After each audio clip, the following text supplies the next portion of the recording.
इस वीडियो में आप अमेजिंग नॉन स्टॉप नॉलेज की बारिश को झेलने वाले हो। गुजरात का सूरत ऐसा पहला सिटी बन गया है पूरे इंडिया का जहां पे एक ऐसा रोड मौजूद है जो कि टिपिकल सीमेंट या चारकोल से नहीं बना है बल्कि स्टील से बना है। जी हाँ, स्टील का road. Council of scientific and industrial research CSIR और central road research institute CRRI ये नीति आयोग के मदद से 1 किलोमीटर लंबा 6 लेन का एक एक्सपेरिमेंटल प्रोजेक्ट निकाली है हजीरा इंडस्ट्रियल एरिया में, जहां का रोड इंटायरली प्रोसेस्ड स्टील के कचड़े जो स्टील डंप कर दिया जाता है उसके मदद से बनाया गया है। और ये कहा गया है कि जो नॉर्मल रोड्स होते हैं उससे कहीं ज्यादा मजबूत है ये स्टील का रोड। स्टील का रोड भारत में ऐसा पहला बार सूरत में हुआ है। क्या है कि मानसून के समय में रोड टूट जाने की खबर अक्सर आते रहती है। मानसून में जो रोड्स टूट जाते हैं वो स्टील वाले रोड के साथ ऐसा नहीं होता है। ये तो चीज है। फैक्ट नंबर 22, क्या आपको पता है कि इवेंट इंश्योरेंस नाम की भी एक चीज होती है।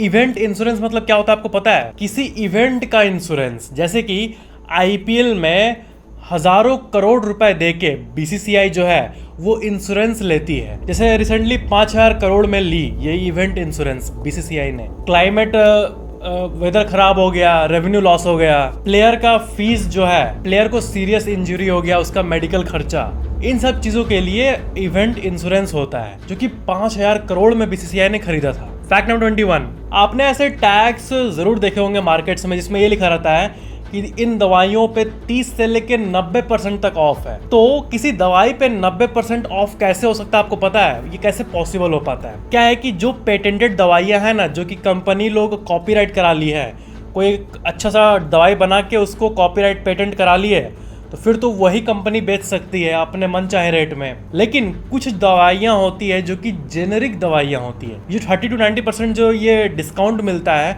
हम लोग को जेनेरिक दवाइयों में मिलता है। जेनेरिक मतलब जनरल दवाई, जैसे कि पैरासीटामोल, ये सब जो नॉर्मल दवाई है जो कि इजीली मिल जाता है। जनरल दवाइयाँ, फेमस दवाइयाँ जिनका किसी कंपनी के पास पेटेंट नहीं है। जैसे कि पैरासीटामोल जो है इसका किसी ने कभी पेटेंट करवाया था, लेकिन जब वो पेटेंट एक्सपायर हो गया तो ये पब्लिक डोमेन में आ गया। उसका जो फॉर्मूला है वो पब्लिक में आ गया पेटेंट एक्सपायर होने के बाद। तब उसको अलग अलग कंपनीज बना के बेच सकती है उसी केमिकल कॉम्पोजिशन में, तो इसीलिए वो इतने सस्ते में मिल जाते हैं। बट जो मेन दवाइयां हैं जिसपे कि अभी रिसेंटली लॉन्च हुई कोई दवाई जिसपे कि 10 साल की R&D रिसर्च एंड डेवलपमेंट लगी है, पेटेंट खर्चा आया है, ये आया वो आया है, तो इससे उस दवाई की प्राइस महंगी होती है। बट जो ओल्ड दवाइयाँ हैं, फेमस दवाइयाँ, जेनेरिक दवाइयाँ, उसमें आपको मार्केट में दुकान पे ऐसे टैग देखने मिलते हैं 90% तक ऑफ, और होता भी है। पब्लिक जो फॉर्मूलाज मौजूद है उसमें कोई भी रजिस्टर्ड फार्मा कंपनी अपना उसी केमिकल फॉर्मेशन से निकाल सकती है और बाकी कॉम्पिटिटर्स से कम दाम में बेच सकती है। बट एक्सक्लूसिव दवाइयाँ जो होती है, जो कि आज के टाइम पे पेटेंट होल्ड करती है कोई कंपनी, उसको तो मोनोपोली होता है। फैक्ट नंबर 20,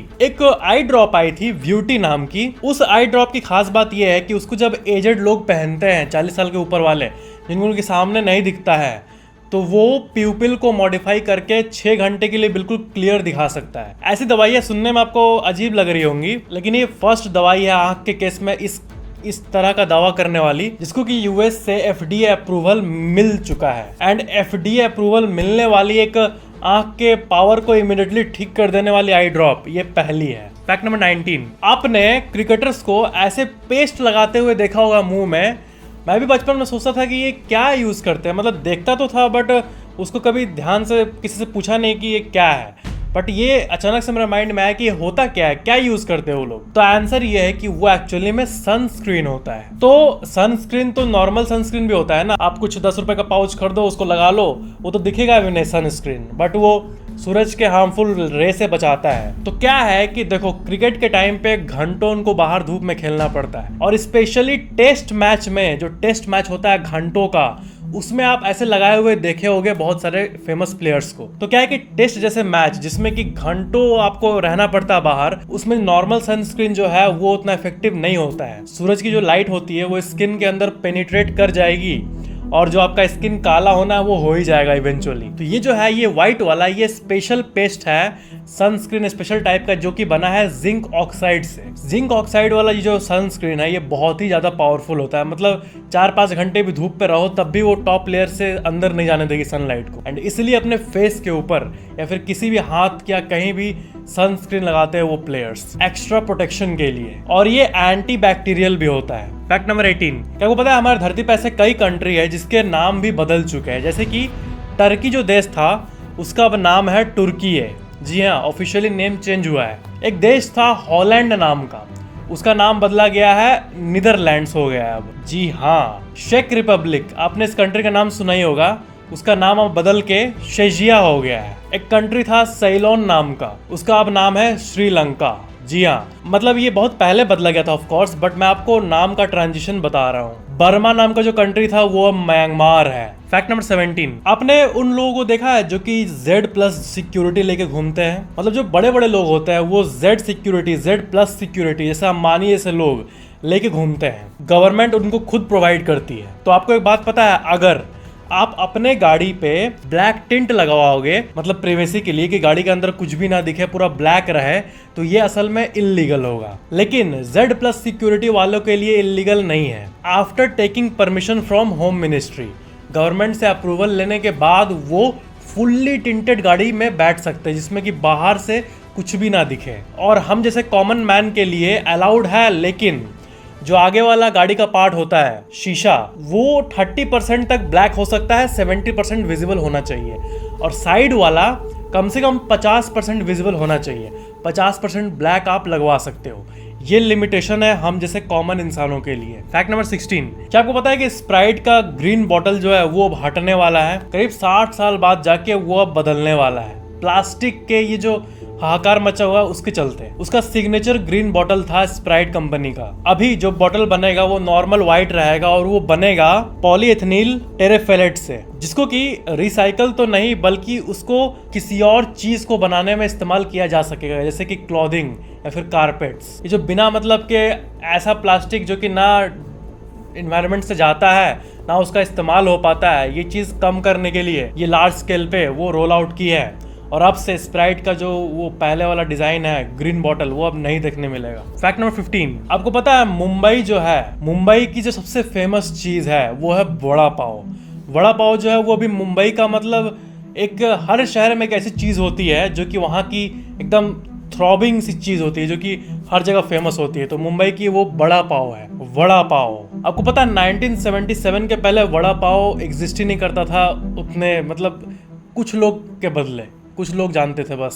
अशोक वैद्य ये जो है ये इन्वेंट किए थे वड़ा पाव। दादर स्टेशन के ऑपोजिट ये एक स्टॉल लगाए और पहली बार वड़ा पाव बनाए, एंड वहां से जो बूम हुआ पूरे मुंबई में फैल गया। वड़ा पाव वाला फैक्ट सुन के आपको लग रहा है ये क्या फैक्ट बता रहा है वड़ा पाव का, बट आपको पता है वड़ा पाव जो है इसका एक डेडिकेटेड वड़ा पाव दिवस भी होता है, वर्ल्ड वड़ा पाव डे भी होता है। वड़ा पाव इतनी बड़ी चीज है 23 अगस्त को वड़ा पाव डे होता है। फैक्ट नंबर 14, अक्सर हम नया घर खरीदने जाते हैं, घर को देखते हैं, नया फ्लैट देखते हैं। घर जब बनाते हैं हम लोग तब हम इमेजिन करते हैं कि यहाँ पे रूम रहेगा, यहाँ पे किचन रहेगा, उसको ठीक से इम्प्लीमेंट किया जाए तो वो बन जाएगा वैसे। बट कंप्यूटर में उसका सिमुलेशन देखते हैं हम लोग कैसे सा रहेगा, या फिर मैप देखते हैं। बट आजकल के टाइम पे रियल एस्टेट की दुनिया में, दुबई में स्पेशली ऐसा हो रहा है कि लोग 3D, AI, VR, AR इसके मदद से वर्चुअल टूर कर पा रहे हैं, जो कि वो बनने वाला है। मतलब ऐसी टेक्नोलॉजी अगर आ गई इंडिया में तो जब भी आप घर बनाने जाओगे अपना खुद का, तो जैसा कि घर में सब कुछ होगा वैसा कंप्यूटर में तो होगा ही, बट VR को पहन के आप देखोगे तो आपको घर बना हुआ दिखेगा कि बनने के बाद कैसा, कितने साइज का रहेगा सब कुछ, और उसको तुरंत मॉडिफाई करके आप चेंज करके फिर दूसरा देख सकते हो। आपको लगेगा कि आप असली में घर में ही मौजूद हो। इससे और डील्स भी क्लोज होंगे। फैक्ट नंबर 13, क्या आपको पता है कि इस साल IPL में एक कैमरा पर्सपेक्टिव का फीचर आने वाला है, जिसमें कि कोई अगर चाहे कि मैच को एक ही एंगल से देखे या फिर अपने हिसाब से कैमरा को चूज करके वो उस एंगल से IPL को देख सकता है। मतलब ये जो टेक्नोलॉजी है ये और एडवांस्ड हो रही है क्रिकेट के मामले में। अब जो चाहे उस कैमरा एंगल से आप चूज करके IPL देख पाओगे। ये एक नया फीचर रोल आउट होने वाला है। अलग अलग व्यू पॉइंट से स्ट्रीम होगा और आप सिलेक्ट करके खुद कस्टम देख सकते हो।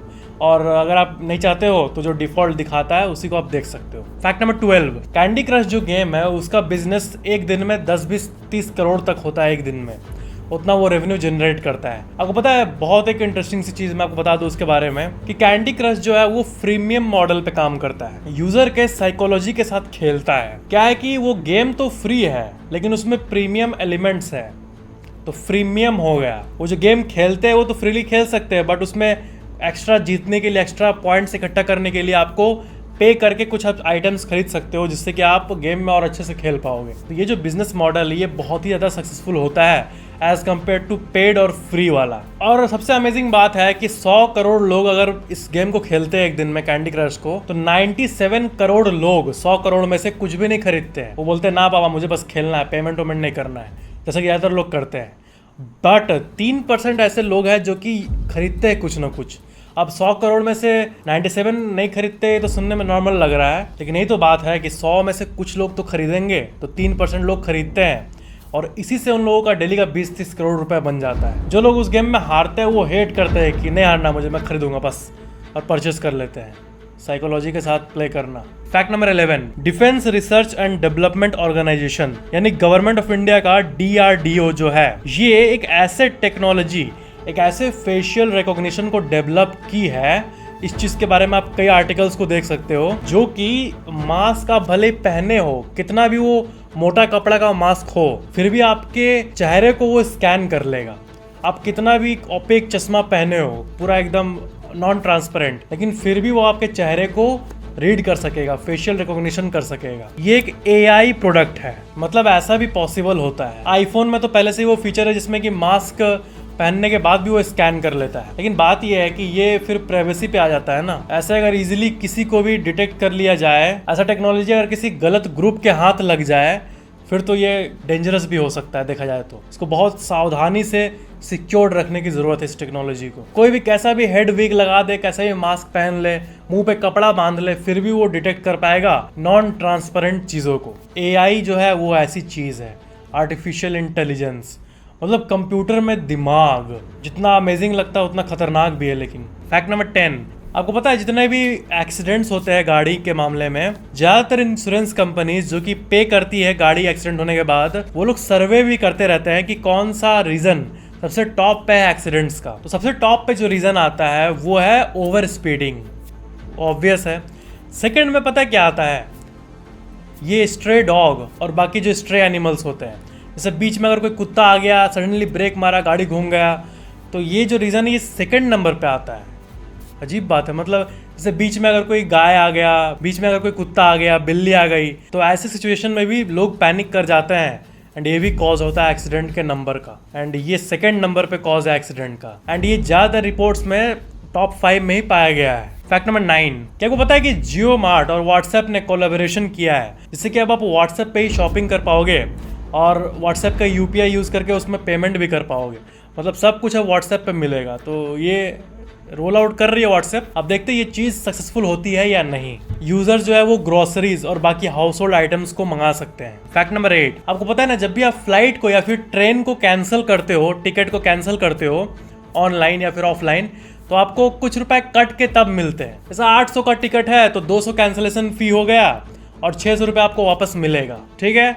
लेकिन अब जो है मिनिस्ट्री ऑफ फाइनेंस के लेटेस्ट अपडेट के हिसाब से अब कैंसिलेशन फीस पे भी GST लगेगा, क्योंकि कैंसिलेशन फी कट के आपको बाकी मिल जाता है वो तो ठीक है, लेकिन जो ये 800 रुपये में 200 रुपये काटे उन लोगों ने, आपको बाकी 600 रुपये दिए, तो ये 200 रुपये है, ये एक तरह का पेमेंट ही होता है आपके तरफ से, इसको कैंसिलेशन फीस कहते हैं। तो अब आपको जो पहले का सीन था ना कि 800 रुपए का आपने एक रेल का टिकट खरीदा, फिर उसको कैंसिल कर दिया, आपको 200 रुपए कट के 600 रुपए मिल गए, लेकिन अब आपको उस पर 5% GST देना होगा, यानी आपके 200 के बदले 210 रुपए कटेंगे और बाकी के जो है वो मिलेंगे। फैक्ट नंबर 7, नेटफ्लिक्स ने एक सर्वे किया था कि जो यूजर्स होते हैं, जैसे आप हर प्लेटफॉर्म पे अपना प्रोफाइल पिक्चर लगाते हो ना, तो आपका अगर डिज्नी, हॉटस्टार, प्राइम ये सब में भी अकाउंट होगा, तो इसमें आप DP कम ही लगाते हो ना। अब अमेजोन में DP लगा क्या करेंगे, फेसबुक, इंस्टाग्राम में तो लगाते हो मस्त DP। तो अब OTT प्लेटफॉर्म पे उतना कोई DP नहीं लगाता, बहुत कम ही लोग हैं जो लगाते हैं, कम है लेकिन कम है। तो नेटफ्लिक्स पे भी वैसे उतने लोग नहीं लगाते हैं,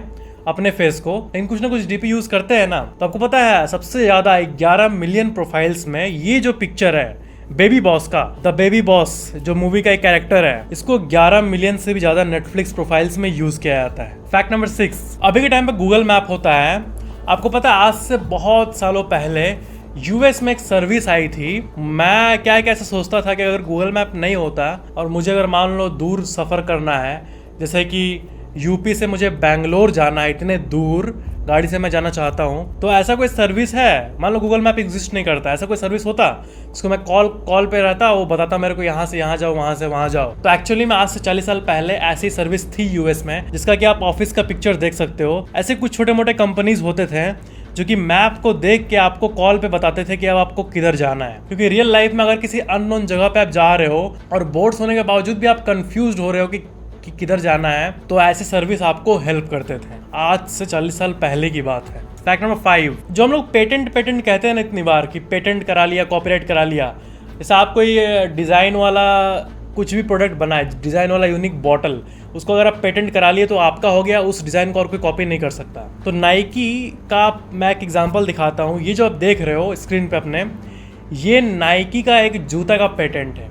और देखो ऐसे पेटेंट फाइलिंग होता है। ये जो डायग्राम है जूते में, नीचे पे कहाँ पे क्या होगा, साइड में कहाँ पे क्या होगा, जैसे कि आप इसमें देख पा रहे हो, साइड, नीचे, अपर, डाउन, अलग अलग हर एक छोटी छोटी चीज़, हर एक छोटा छोटा पैटर्न, इसको नाइकी ने, जैसे ये 50 साल पहले का एक पेटेंट है जिसको नाइकी ने किया था, तो ऐसे पेटेंट होता है। मतलब हर एक चीज़ को वो पेटेंट करते हैं। जैसे कि एक बॉटल है मान लो, उसमें छेद डिज़ाइन ऐसे करके उसको पेटेंट कराएंगे, तो वैसे ही डिज़ाइन का डायग्राम आपको फाइल करना पड़ता है गवर्नमेंट को। तो ऐसे होता है पेटेंट। फैक्ट नंबर 4, आपको पता है अमेजोन, गूगल, ये सब जो कंपनीज है ये इतनी ऊपर क्यों जाती है और ज़्यादातर कंपनीज क्यों नहीं जा पाती है? मतलब ऐसा तो नहीं है कि मैं कोई बिजनेस गुरु हूँ, लेकिन ये बात है कि एक पैटर्न फाइंड होता है, इनमें क्या खास है, क्या करते हैं ये, जिससे कि हम लोग कुछ सीख पाए। तो आपको पता है ऐसा क्या है? वो लोग R&D, रिसर्च एंड डेवलपमेंट, ये जो फील्ड है ना, इसमें बहुत पैसा खर्च करते हैं। मान लो एक कंपनी है जिसको प्रॉफिट हुआ, बस वो प्रॉफिट के नशे में चूर है और वो कंपनी आगे कुछ सीखना नहीं चाह रही है, R&D नहीं कर रही है, तो उसका तो फिर डाउनफॉल निश्चित है। लेकिन गूगल, अमेजोन, ये सब जो कंपनीज है, इसमें जितना प्रॉफिट होता है उसका अच्छा खासा पार्ट रिसर्च डेवलपमेंट में यूज करती है। मैं आपको एक लिस्ट दिखाता हूँ जिसमें देखो अमेजोन ने लास्ट 12 महीने में 62 बिलियन का R&D का खर्चा किया है, research and development. Google, Facebook, Apple, Microsoft, Samsung, ये सब आप जो देख रहे हो, सारे कंपनीज अरबों रुपए रिसर्च में लगा लेते हैं। मतलब ऐसा नहीं कि प्रोडक्ट का मार्केटिंग करना या फिर प्रोडक्ट को बेचने के लिए कुछ करना, जस्ट उस प्रोडक्ट को बेहतर बनाने के लिए रिसर्च करना। जो कि सुनने में लग रहा है कि रिसर्च में इतना पैसा क्यों खर्चा करे भाई? अरे तभी तो ये कंपनीज दिन ब दिन ग्रो होते जा रही है। बहुत एक डीप सटल सी बात है। फैक्ट नंबर 3, आपको मैं एक अमेजिंग सा एक पिक्चर दिखाता हूँ। नेटफ्लिक्स जो है वो अभी के टाइम पर कितना एडवांस्ड लुक लगता है, उसका जो यूज़र इंटरफेस है। देखो ये 1997 में जब पहली बार नेटफ्लिक्स ओपन हुआ था, इंटरनेट पे आया था, तब देखो ये कैसा उस टाइम का अर्ली लुक। ये एक बहुत ही वैल्यूबल पिक्चर मैं आपको दिखा रहा हूँ। इसमें देखो कैसे पुराने ज़माने का add to cart, remind me, जो ज़्यादा इंटरनेट यूज़ करते हैं वो इसको देख के ज़रूर अमेज हुए होंगे कि पहले का नेटफ्लिक्स और अभी का नेटफ्लिक्स। देखो कैसे लिखा हुआ है, every rental $3, low shipping prices. वो डीवीडी उस टाइम शिप करते थे वो लोग। यहाँ लिखा हुआ netflix.com, the easiest way to rent a DVD. और नेटफ्लिक्स जब ओपन हुआ था उसके 5 साल बाद नेटफ्लिक्स ये डिसाइड की कि अब वो डीवीडी नहीं बेचेगी, बल्कि ऑनलाइन कंप्यूटर में ही मूवी आप ऑनलाइन देख पाओगे। अभी के टाइम पे ओटीटी प्लेटफॉर्म जैसे कि अमेजोन प्राइम, हॉटस्टार, ये सब पे मूवीज देखना एकदम नॉर्मल बात हो गया हम लोग के लिए। बट 2006-07 में ये बहुत ही अमेजिंग चीज़ हुआ करती थी। उस टाइम डीवीडीज ही चलते थे, ब्लूरे डिस्क चलते थे, और उस टाइम अगर कोई बोले कि पूरा मूवी ही ऑनलाइन देख पाएंगे हम लोग, थिएटर में नहीं बल्कि घर में ही पूरा मूवी देख पाएंगे, तो ये अनबिलीवेबल लगता था। तो तब का 2007 का ये आर्टिकल देखो, NY टाइम्स का है, Netflix to deliver movies to the PC। Netflix is introducing a service to deliver movies and television shows directly to the PC, not as downloads but as streaming video. ये उस time पहली बार था कि ये headline बन गया था। और इस फैक्ट से जुड़ा मैं आपको और भी कुछ अमेजिंग इमेजेस दिखाना चाहता हूँ। ये देखो गूगल जब नया नया था, ये है फेसबुक जब शुरू में नया नया था, ये है अमेजॉन जब ये नया नया था, ये है ट्विटर जब ये नया नया था। फैक्ट नंबर 2, आपको पता है हम लोग के पेरेंट्स या फिर हम लोग जब छोटे थे तब जो कंपनी जो कि रूल करती थी पूरे दुनिया को मोबाइल फोन्स के मामले में, वो नोकिया थी। नोकिया जो है वो एक फीलिंग थी सबके लिए। 2007 में फोर्ब्स में एक आर्टिकल आया था, मतलब एक होता है ना, एक जायंट, एक बाहुबली जिसको कि कोई टच भी नहीं कर सकता है, ऐसा था नोकिया। वो देखो, ये है वो फोर्ब्स का फ्रंट पेज। यहाँ लिखा हुआ है Nokia 1 billion customers, can anyone catch the cellphone king, कोई छू भी सकता है इसको।